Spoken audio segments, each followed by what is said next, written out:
Hello friends, जय हिंद। तो स्वागत है आपका अपने यूट्यूब चैनल एजुकेशनल नॉलेज पे। आज हम लेकर के आए हैं ये सत्र 2019 का बोर्ड पेपर से रिलेटेड कुछ क्वेश्चंस है और कुछ मॉडल पेपर से हमने लिए हैं।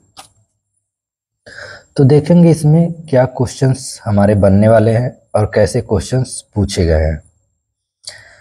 तो अगर आप हमारे चैनल पे नए हैं तो चैनल को शेयर सब्सक्राइब जरूर करिए और हमारे क्लास को पूरा जरूर देखिए। बहुत ही बेहतरीन क्वेश्चंस हैं और बहुत ही आसान भाषा में आपको समझाते हुए हम आगे बढ़ेंगे।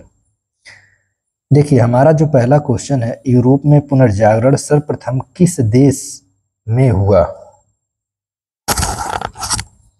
इसका आंसर होगा अमेरिका में, इटली में, इंग्लैंड में, फ्रांस में। तो यहाँ आंसर देखिए, पहले ट्रिक कर दिया गया है, इटली में।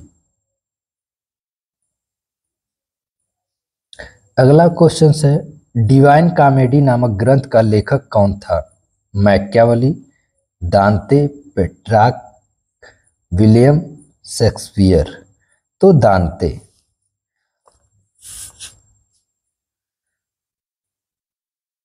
वंदे मातरम गीत के रचयिता कौन थे? रविन्द्रनाथ टैगोर, सोहनलाल द्विवेदी, बंकिम चंद्र चटर्जी, रामधारी सिंह दिनकर। तो यहाँ बंकिम चंद्र चटर्जी।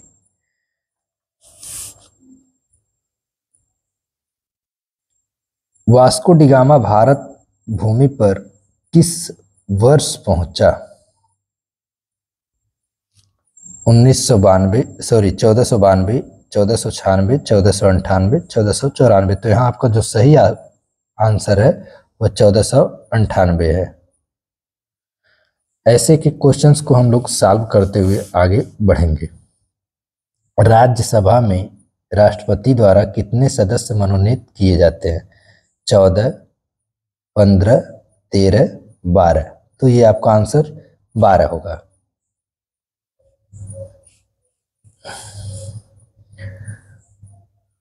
भारत में उच्चतम न्यायालय के न्यायाधीशों की नियुक्ति करता है, कौन करता है?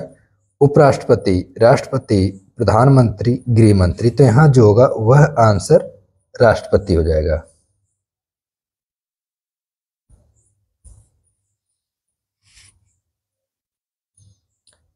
निम्नलिखित में से किस राज्य की जनसंख्या सर्वाधिक है?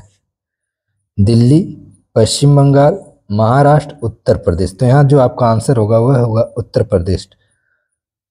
आप लोग कमेंट सेक्शन में बताइए, वर्तमान उत्तर प्रदेश की कुल जनसंख्या कितनी है और उत्तर प्रदेश की सबसे ज्यादा किस फसल को उपज करते हैं, यानी उत्तर प्रदेश में सबसे ज्यादा किस फसल की उपज होती है? ये दोनों कमेंट सेक्शन में आप जरूर लिख करके हमें दीजिए।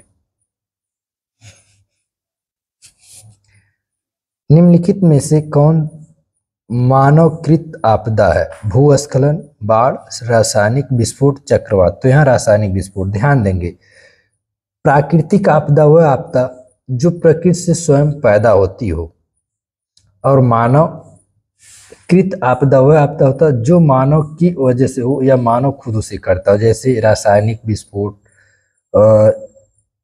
चट्टान विस्फोट, जैविक क्रियाओं के द्वारा विस्फोट, परमाणु परीक्षण, ये सब क्या है? मानव आपदा ही है। यानी जिसमें मानव का कुछ न कुछ भूमिका हो, वह मानव आपदा के अंतर्गत आता है।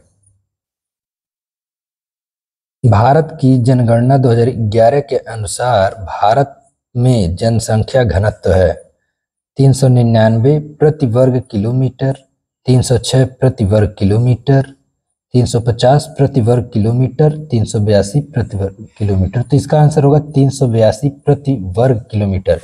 यहाँ से थोड़ा सा समझने का प्रयास करेंगे कि जनसंख्या घनत्व किसे कहते हैं। तो इसका एक लाइन में अगर हम आंसर समझेंगे तो इसका आंसर ये होगा कि प्रत्येक, यानी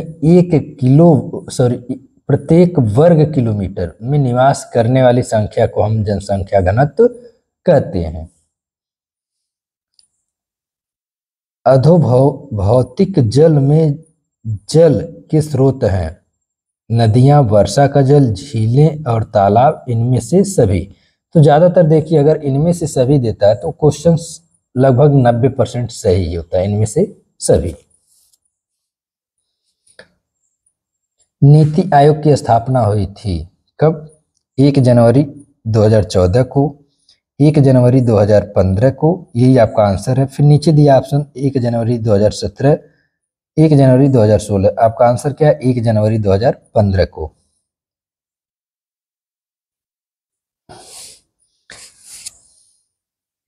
निम्नलिखित में से कौन आयात की वस्तु है? हीरा, कौवा, चाय, जूट। तो यहाँ हीरा हो जाएगा, ये हीरा है। अब यहाँ से थोड़ा सा हम लोग छोटे छोटे प्रश्नों को भी अध्ययन कर लेंगे। दिया है विकसित और विकासशील देश से क्या समझते हैं, स्पष्ट कीजिए। ऐसे ही प्रश्न पूछे गए हैं तो इसे बड़े इत्मीनान से और बड़े ध्यान से समझिए। संयुक्त राष्ट्र के मुताबिक विकसित और विकासशील देशों में कई अंतर होते हैं। विकसित देश औद्योगिक होते हैं, सॉरी यहां से देख लेते हैं। संयुक्त राष्ट्र के मुताबिक विकसित और विकासशील देशों में कई अंतर होते हैं। पहला हम यहाँ देखेंगे, विकसित देश औद्योगिक होते हैं जबकि विकासशील देश कृषि प्रधान होते हैं या कम से कम औद्योगिक नहीं होते हैं। विकसित देशों में जीवन स्तर ऊंचा होता है जबकि विकासशील देशों में विकास धीमा न के बराबर होता है। यानी विकासशील देश जो होता है वहाँ के लोग की जीवन शैली बहुत निम्न होती है और वह धीरे धीरे विकास की तरफ अग्रसर होते हैं या विकास करते हैं। विकसित देशों में आर्थिक वृद्धि मजबूत होती है जबकि विकासशील देशों में विकास धीमा या न के बराबर होता है। विकसित देशों में औद्योगिक क्षेत्र से राजस्व उत्पन्न होता है जबकि विकासशील देशों में सेवा क्षेत्र से राजस्व उत्पन्न होता है। आर्थिक नियोजन को परिभाषित कीजिए। आर्थिक नियोजन संसाधनों का आवंटन करने का एक तंत्र है। यह बाजार तंत्र से अलग होता है। आर्थिक नियोजन से जुड़ी कुछ और बातें। आर्थिक नियोजन एक कंप्यूटेशनल प्रक्रिया पर आधारित होता है। यह एक विवश अधिकतमकरण समस्या को हल करने के लिए पुनरावृत्त की प्रक्रिया है। नियोजन संगठनों के बीच और भीतर संसाधनों के आवंटन के लिए एक तंत्र है। नियोजन में दिए गए समय के लिए उद्देश्यों का निर्धारण किया जाता है।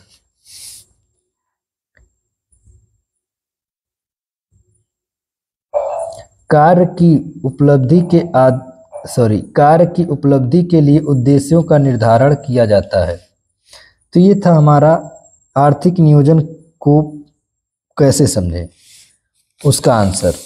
आप लोग को क्वेश्चंस अगर ना समझ में आए तो उसे एक बार जरूर रिपीट कर लीजिए। भारत में कृषि उत्पादकता को बढ़ाने के लिए 6 सुझाव दीजिए।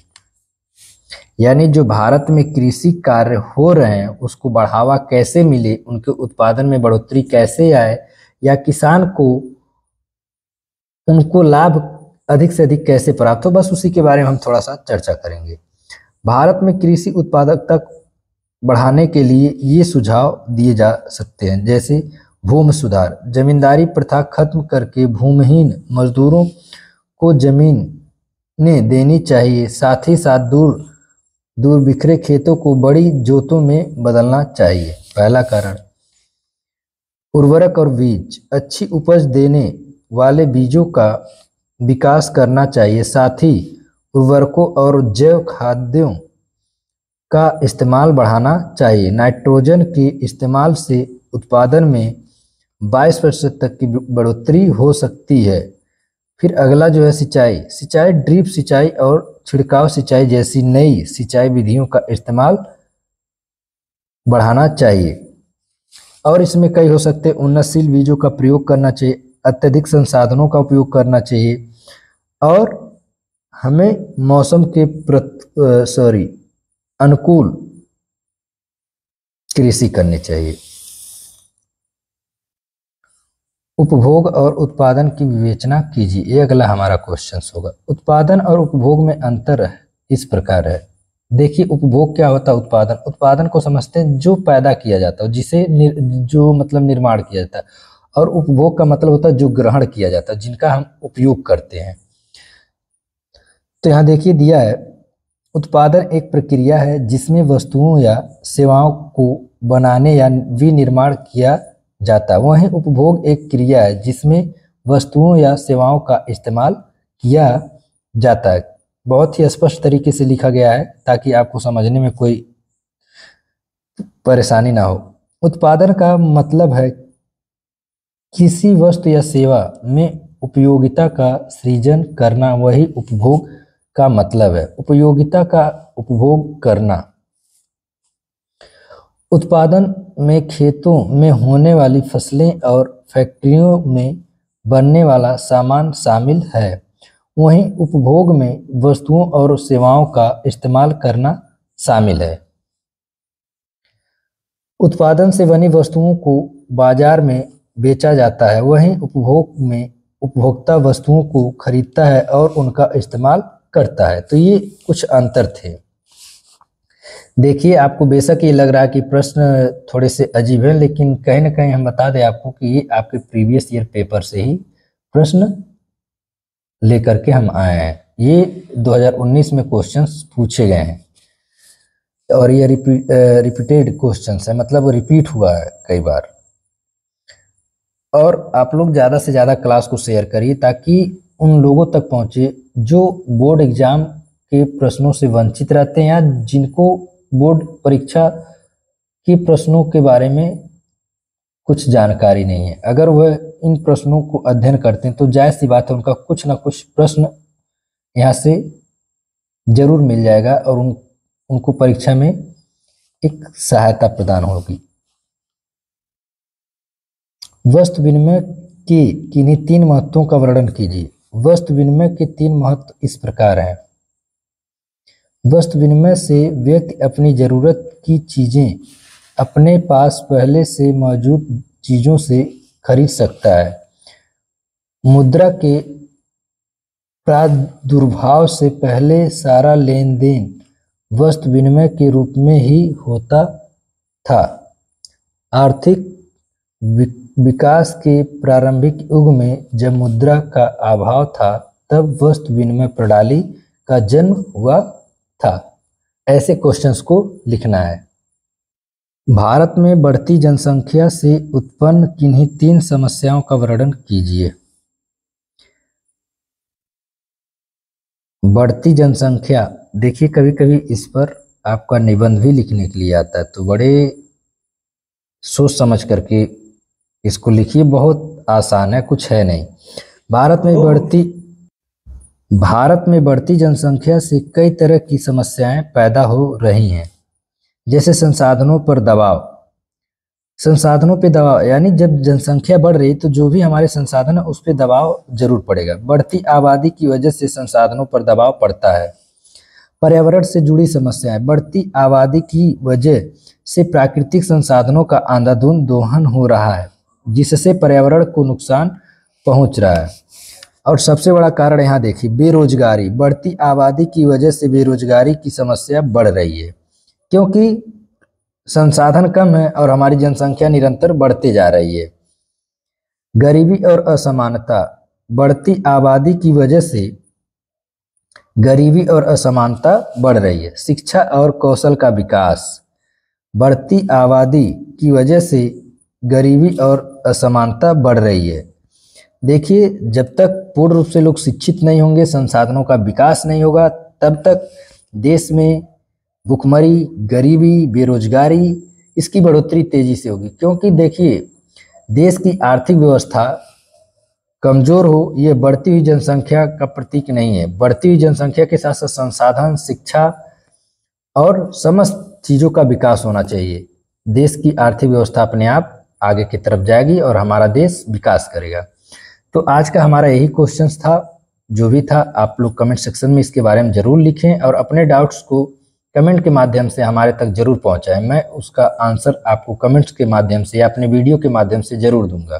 धन्यवाद।